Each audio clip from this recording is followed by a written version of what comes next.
சொல்லி அறையலாத மரணங்கள், விம்மி விம்மி வெளிவரும் கண்ணீர் துளிகள், தூண்டிலில் மாட்டிய மீனாய் துடிக்கிறான் தமிழன், அவனுடைய கைகள் இன்னும் விடுவிக்கப்படவில்லை. அதற்காகத்தான் நாம் இங்கு கதைத்துக் கொண்டிருக்கின்றோம். உங்களுடைய அனைத்து கேள்விகளுக்குமான பதிலுடன் நாங்கள் வந்திருக்கின்றோம்.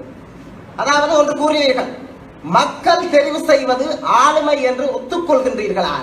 அதாவது மக்கள் தெரிவு செய்கிறார்கள், இது ஒரு ஆளுமை என்று. எதற்காக தெரிவு செய்கின்றோம்?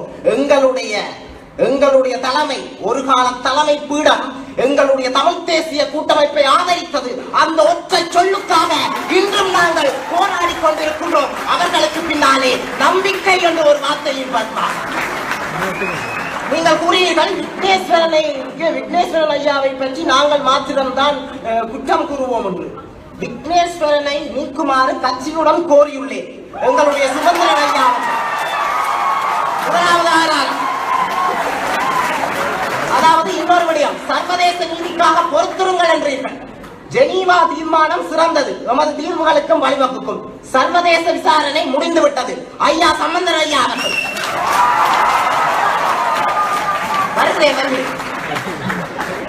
முடிவடைந்து விட்டது சர்வதேச விசாரணை. அதனை மீண்டும் கோருவதில் பயனில்லை என்கிறார் சுமந்திரன் ஐயா. நடுவர்களிடம் இதை நாங்கள் தொகுப்புரையின் போது சமர்ப்பிப்போம். இதைவிட பல்வேறுபட்ட ஆதாரங்கள் எங்கள் மத்தியிலே உள்ளது, அனைத்தையும் சமர்ப்பிப்போம். அதை நாங்கள் 2014 கூறினார்கள் தீர்வு என்று, 2015 கூறினார்கள் தீர்வு என்று, 2016 டிசம்பரில் கூறினார்கள் தீர்வு என்று. இன்னும் 2 வருடம் பொறுத்திருங்கள் என்றால் நாங்கள் எதற்காக பொறுத்திருக்க வேண்டும்? இன்னும் நாங்கள் எவ்வளவு காலம் நம்பி ஏமாறுவது? அது அடுத்த ஒரு தலைமையை நாங்கள் உருவாக்க வேண்டாமா? உள்ளது, எங்களிடம் இளைஞர் படை ஒன்று உள்ளது. இறக்கி பாருங்கள், வென்று காட்டுங்கள். இன்னொரு விடயம், காணாமல் போனோரை பற்றி கூறியிருந்தார்கள். காணாமல் போனோர் என்று கூறும்போது அவர் கூறியிருந்தார், காணாமல் போனோரை பற்றி அலம்புகின்றோம். நாங்கள் எங்களுடைய அண்ணன் தங்கை தம்பி என்று தொலைத்துவிட்டு இங்கு வந்து கற்றுக்கொண்டிருந்தால் உங்கள் அலம்புகின்றீர்கள் என்றீர்கள். உங்களுக்கு காணாமல் போனோரை காணாமல் போனோராகவே இருக்கட்டும், ஆனால் அவர்கள் குடும்பம் காணாமல் போகவில்லை. அவர்களுக்கு என்ன செய்தீர்கள்? இல்லை, உங்களிடம் குறைந்தபட்சம் கேட்கின்றேன், எத்தனை பேர் காணாமல் போனோர் என்ற ஒரு கணக்கெடுப்பாக உங்களிடம் இருக்கின்றதா? அதை கூறுங்கள். எங்காவது ஒரு உங்களுடைய விமர்சனத்தில் எங்காவது வெளியிட்டுள்ளீர்களா? நீங்கள் தேர்தலுக்கு ஒரு நாடகம் போடுகிறீர்கள், தேர்தலுக்கு பின் ஒரு நாடகம் போடுகிறீர்கள்.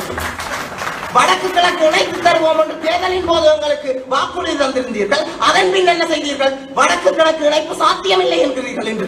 அப்போது என்றால் தேர்தல் விஞ்ஞாபனம் ஒன்று, அதற்கு பின் உங்களுடைய முடிவு ஒன்று என்றால் அதற்கு நாங்கள் ஏன் எங்களுடைய தமிழ் மக்களுடைய அபிலாஷை அது என்று நீங்கள் கூறுவதில் எந்தவித நியாயம்? உங்களுக்கான கேள்விகள் 1, 2 அல்ல, 12 கேள்விகளை அடக்குகின்றேன். 1, வடக்கு கிழக்கு இணைப்பு எந்த விதத்தில் சாத்தியமில்லை என்று கூறி எங்களுக்கு நீங்கள் நாடகம் போடுகிறீர்கள். சர்வதேச விசாரணையை பற்றி நீங்கள் கூறியதற்கான ஆதாரங்கள் இங்கு உள்ளது, அதற்கான விளக்கம் என்ன? காணாமல் போனோரை பற்றி கூறியிருந்தேன், அதற்கான விளக்கம் என்ன? தேர்தலில் ஒரு வேடமும் அதற்கு பின் ஒரு வேடமும் போடுவதன் நியாயம் என்ன? மற்றது 80,000 விதவைகள், 40,000 மாற்றுத்திறனாளிகள், 10,000 காணாமல் போனோர், 30,000 வேலை இல்லாதோர், இவர்களுக்கான தீர்வு என்ன? உங்களுடைய மாகாண சபை உறுப்பினர்கள் இந்தியாவிலே கார் இங்கு ஒரு இறக்குமதியாகும் போது 8 கார்களுக்கு உங்களுக்குள் யாருக்கு அது வேண்டும் என்று அடிபடுகிறீர்கள் என்றால் நீங்கள் எல்லாம் எதற்காக ஐயா காணிமொழி அதிகாரத்தை கேட்டுக்கொண்டிருக்கிறீர்கள்?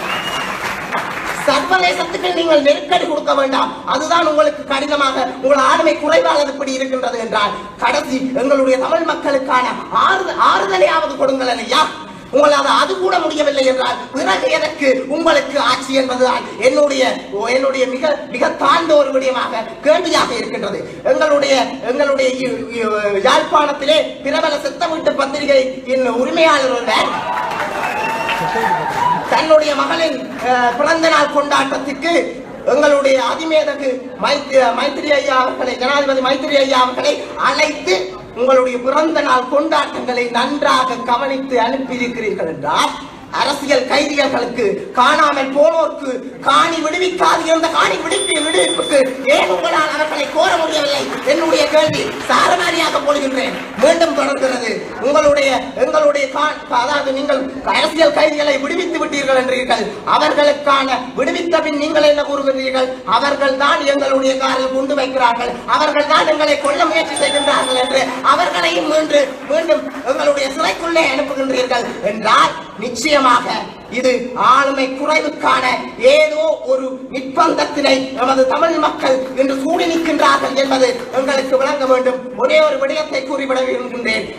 நாங்கள் எல்லாம் நேசித்த ஒரு தலைவர் கூறினார், 1000 முயல்களுக்கு ஒற்றை சிங்கம் தலைமை தாங்கும் என்றேன். அந்த 1000 முயல்களும் சிங்கங்களாக கட்சிக்கும். ஆனால் 1000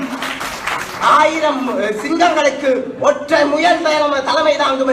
அந்த சிங்கங்கள் அனைத்தும் முயல்களாக மாறிவிடும். தமிழன் சிங்கம், தமிழ் மக்கள் சிங்கம், அது அனைவருக்கும் தெரியும். தலைமை சிங்கமா முயலா? தீர்ப்பு உங்கள் கையில். விடைபெறுகின்றேன். நன்றி. கூறியிருக்கிறார். இதுவா ஒரு ஆளுமை மிக்க தமிழ் தலைமையினுடைய அடையாளமாக இருக்கிறது. அடுத்த தலைவர் ஒன்றை தப்பியிருந்தார். என்ன தெரியுமா? இந்த நிறைவேற்றுவதற்கான ஆளுமை. நாங்களும் அதைத்தான் சொல்கிறோம். என்ன தெரியுமா? இந்த நல்லாட்சி அரசாங்கத்திற்கு நிபந்தனையற்ற ஆதரவை வழங்கிய எங்கள் அரசியல் கட்சிகளினால் 2 ஆண்டுகள் கடந்து விட்ட பின்னும் அந்த பிரச்சனையை தீர்க்க முடியாவிட்டால் என்ன ஆளுமை இருக்கிறது? இதனைத்தான் வள்ளுவன் சொன்னான், முறைப்பட சூழ்ந்தும் முறைவிழவே செய்வார், திறப்பாடு எல்லாதோர் என்றார். அதனைத்தான் நாங்கள் சொல்லிக் கொண்டிருக்கின்றோம். அந்த ஜாப்பு உருவாக்கத்தை பற்றி சொல்ல இருந்தார். இதனிலே இருக்கின்ற பலர் 78ஆம் ஆண்டு வட்டுக்கோட்டை தீர்மானத்தை கேட்டிருப்பார்கள். அதனிலே சொன்னார்கள், அடுத்த தேர்தல் அடுத்த தமிழீழத்திலே என்று. இதனைத்தான் சொன்னார்கள், அடுத்த அரசியல் ஜாப்பு 2016ற்குள் என்று. என்னை பொறுத்தவரையில் 2017 கடந்து நடைபெற்றுக் கொண்டிருக்கின்றது. நாங்கள் யாழ்ப்பாணத்தை சேர்ந்தவர்கள். எங்களை பொறுத்தவரையில் 8000 ஏக்கரிலே வெறும் 2000 ஏக்கர்கள் மட்டும்தான் விடுவிக்கப்பட்டுள்ளது. எதிர்கட்சி தலைவர் சொன்னதன்படியினால் ஜனாதிபதி விடுவித்திருந்தார் என்றால் அந்த 6000 ஏக்கரையும் உடனடியாக விடுவிக்க முடியும் தானே? அந்த இடங்களில் என்ன நடந்து கொண்டிருக்கின்றது? இராணுவத்தின் தற்சவீன கொட்டலும் அதிநவீன தொழிற்சாலைகளும் விவசாயமும் நடந்து கொண்டிருக்கின்றது. இது எங்களின் நிலத்தினுடைய அபிலாசைகளை சுரண்டுவதற்கு எதிராக எங்கள் அரசியல் தலைமுறைகள் என்ன செய்து கொண்டிருந்தன? நாங்கள் கேள்விகளை கேட்டுக் கொண்டிருக்கின்றோம். இந்த வடக்கு கிழக்கு இணைப்பு என்பது தமிழ் மக்களினுடைய ஒட்டுமொத்த அபிலாசையாக இருக்கின்றது. வடக்கு கிழக்கு இணைப்பு என்பது ஒரு சர்வதேச உடன்படிக்கை மூலம் கைச்சாத்திடப்பட்டது. அது ஆனால் இலங்கையினுடைய உயர் நீதிமன்றத்தின் மூலம் இல்லாது செய்யப்பட்டது. அதற்கு எதிராக ஏதும் நடவடிக்கை எடுத்தனர் இல்லை. இந்த நல்லாட்சி அரசாங்கத்திற்கு நிபந்தனையற்ற ஆதரவினை வழங்கிக் கொண்டிருக்கின்ற அரசாங்கம் இந்த தமிழர் எங்களுடைய அரசியல் பிரதிநிதிகளே யாராவது தனிநபர் மசோதாதனை இந்த பாராளுமன்றத்தில் கொண்டு தங்களுடைய அரசியல் ஆளுமையினை காட்டி இருக்கிறார்களா? இந்த எங்கள் தலைவர்கள் என்று நாங்கள் சொல்லுகின்ற போது இந்தியா போன்ற நாடுகள் பயங்கரவாதிகள் என்று சொன்ன விடுதலை புலிகளுடனான பேச்சுவார்த்தைக்கு 3வது தரப்பு ஒன்று தேவைப்பட்ட போது எப்படி நம்பிக்கையில் எங்கள் தமிழ் தலைமைகள் மஹிந்த ராஜபக்சவுடன் பேச்சுவார்த்தைக்கு சென்றார்கள்? இது ஆளுமையற்ற தன்மையினை தான் காட்டிக் கொண்டிருக்கிறது. இந்த அரசியல் கைதிகளின் விடுதலையை பற்றி சொன்னார்கள். இந்த அரசியல் கைதிகள் என்போர் இந்த சின்ன சின்ன விடயங்களுக்காக சிறையினிலே அடைக்கப்பட்டிருப்பவர்கள். நாங்கள் இன்று உணர்ந்தோம். வெறும் வெளியினிலே சுற்றி திரிந்தவர்கள் இன்று இந்த மதிலினுள் இரு என்று சொன்ன போது நாங்கள் அதற்கான வேதனையை உணர்ந்தோம். அதுபோல எதுவித நியாயங்களும் இன்று இருக்கின்ற எங்கள் அரசியல் கைதிகளினுடைய நிலையை பற்றி எங்களுடைய தமிழ் தலைமைகள் ஏதும் சொன்னார்களா? இதனை விட ஒரு வெட்கக்கேடான விடயம் இந்த மீள்குடியேற்றங்களை பற்றி சொல்கிறீர்களே, அந்த மீள்குடியேற்ற அமைச்சு தமிழனான சுவாமிநாதன் ஐயா அவர்களிடம் தான் உள்ளது. இதுதான் தமிழர்களுடைய தமிழ் அரசியல் தலைமைகளின் ஆளுமையின்மை என்று நாங்கள் சொல்லிக் கொண்டிருக்கிறோம். இந்த கொக்குலாய் கொக்குத்தொழுவாய் போன்ற பிரதேசங்கள் எல்லாம் இன்று சிங்களமயப்படுத்தப்பட்டுக் கொண்டிருக்கின்றன. என்ன தெரியுமா? நாங்கள் ஒரு லொகுபண்டாவோ ஒரு வீரபுரன் அப்புவோ வந்து எங்கள் பிரதேசங்களிலே குடியேறினால் நாங்கள் எந்தவித எதிர்ப்பையும் சொல்லவில்லை. 300 லொகுபண்டாவும் 300 வீரபுரன் அப்புவும் எங்கள் பிரதேசங்களில் வந்திருந்து எங்கள் வளங்களை சுரண்டுவதற்கு எதிராகத்தான் நாங்கள் அரசியல் தலைமைகளினுடைய ஆளுமைகள் இல்லை என்று சொல்கிறோம். வந்து குடியேறியவர்கள் விகாரைகளை அமைக்கிறார்கள். எப்படி தெரியுமா? நீதிமன்ற கட்டளையையும் மீறி இதற்கு எதிராக எங்கள் அரசியல் தலைமைகள் ஏதும் குரல் கொடுத்தனர். எனக்கு ஏனோ புரட்சி கவிஞன் ஒருவரின் வரிகள் ஞாபகம் வருகிறது. சிக்கி பேக்கரியும் சீனிச்சம்பளும் இனி யாழ்நகரிலே உலாவரும். வெசாக்கூடு கட்டுவதற்கு இடமில்லையா? வீரகா மாளியம்மன் கோவில் சுவரிலும் கட்டலாம். அந்த கவிஞன் இப்பொழுது இருந்திருந்தால் இப்படி எழுதியிருப்பான். அதற்கு பிரதம விருந்தினர் இல்லையா? எங்கள் தமிழ் தலைமைகள் உள்ளனர், உடனே வந்து கலந்து கொள்வார்கள். இப்படித்தான் எங்கள் தமிழ் தலைமைகளுடைய ஆளுமை எல்லாம் இருக்கின்றன. இந்த பொருளாதார மத்தியில் எங்களுக்கு வேலை வாய்ப்புகள் இல்லை என்று நாங்கள் உளறிக் கொண்டிருக்கின்றோம். ஆனால் எங்களுடைய வடமாகாண சபை பொருளாதார மத்திய நிலையம் எங்கே வைக்கப் போகிறோம் என்பதிலே வாதங்கள் செய்த ஒரு அவையாக இருக்கிறது. வடக்கிலே எங்கு அவை வைத்தால் என்ன, நாங்கள் தானே நன்மையை பெறப்போகிறோம். ஆக மொத்தத்திலே எங்கள் தமிழ் அரசியல் தலைமைகள் தமிழ் மக்களுடைய அரசியல் அபிலாசைகளை பூர்த்தி செய்வதற்கான ஆளுமைகள் இல்லை என சொல்லி மணியோசைக்கு இந்துவின் மைந்தனாய் மரியாதைகளை கொடுத்து என்னிடம் ஒரு சிறுபான்மை இனத்தினை அழிக்க முற்பட்டார்கள். இது பல்வேறு நாடுகளிலே நடைமுறைப்படுத்தப்பட்டது. இதுவேதான் இலங்கையிலும் நடைமுறைப்படுத்தப்பட்டது. இந்த சிறுபான்மை இன அழிப்புக்கு எதிராக நாங்கள் மீண்டு வர வேண்டும் என்று சொன்னால் ஆளுமை மிக்க அரசியல் தலைமைகள் உருவாக வேண்டும். மேலும் எங்களுடைய இன்றைய காலத்திலே இப்படிப்பட்ட பல்வேறுபட்ட பிரச்சனைகளை நிறைவேற்றுவதற்கு இந்த அரசியல் தலைமைகள் ஆளுமையற்று காணப்படுகின்றன. அதற்கான நடைமுறை பிரச்சனைகளாக இன்றைய காலத்திலே மிக பிரச்சனையாக இருக்கிறது நில பிரச்சனை. அண்மையிலே முல்லைத்தீவிலே கேப்பாப்பிலோ விலக்குடியிருப்பு கிராமங்கள் விடுவிக்கப்படாமல் இருந்தன. அந்த கிராமங்களை விடுவிப்பதற்காக அரசியல் தலைமைகள் எதுவும் முன்வரவில்லை. மக்கள் தனித்து நின்று போராடி அந்த மக்கள் போராட்டத்தின் காரணமாக மக்களுக்கு நான் இந்த கொழும்புக்கு வந்து கொண்டிருந்த போது சத்தியமிலே ஒரு கேப்பாப்பிலவை சேர்ந்த ஒரு பெண்மணி ஒருத்தி தன்னுடைய பேட்டியினை கொடுத்துக் கொண்டிருந்தார். எங்களுக்கு இந்த வெற்றி கிடைத்திருக்கிறது என்று சொன்னால் அதற்கு எந்த ஒரு அரசியல் தலைமையும் காரணம் இல்லை. நாங்கள் மேற்கொண்ட போராட்டமும் ஊடகங்கள் எங்களுக்கு அளித்த அந்த ஆதரவு எனக்கு கொடுக்கின்றார். மேலும் இது போன்ற ஒரு பிரதேசம் மட்டுமல்ல, கிளிநொச்சியிலே பரவிப்பாஞ்சான் என்ற பிரதேசம் இன்னும் விடுவிக்கப்படவில்லை. வலிவடக்கிலே மயிலிட்டி, தையிட்டி, குடும்பசிட்டி, பலாலி என்ற கிராமங்களிலே பல்வேறுபட்ட பிரதேசங்கள் இன்னும் விடுவிக்கப்படாமல் இருக்கின்றன. இவ்வாறாக ஒரு நிலப்பிரச்சனை என்பதை கூட தீர்வு செய்ய முடியாமல் தான் இன்றைய எங்களுடைய அரசியல் தலைவர்கள் இருந்து கொண்டிருக்கிறார்கள். மேலும் எங்களுடைய காணாமல் ஆக்கப்பட்டோர் என்கிறோம். உண்மையிலே அவர்கள் காணாமல் போனோர் அல்ல, காணாமல் ஆக்கப்பட்டோர். எங்களுடைய மக்கள் தங்களுடைய பிள்ளைகளை தங்களுடைய கண் முன்னதாக அந்த இராணுவத்தினரை ஒப்படைத்தன.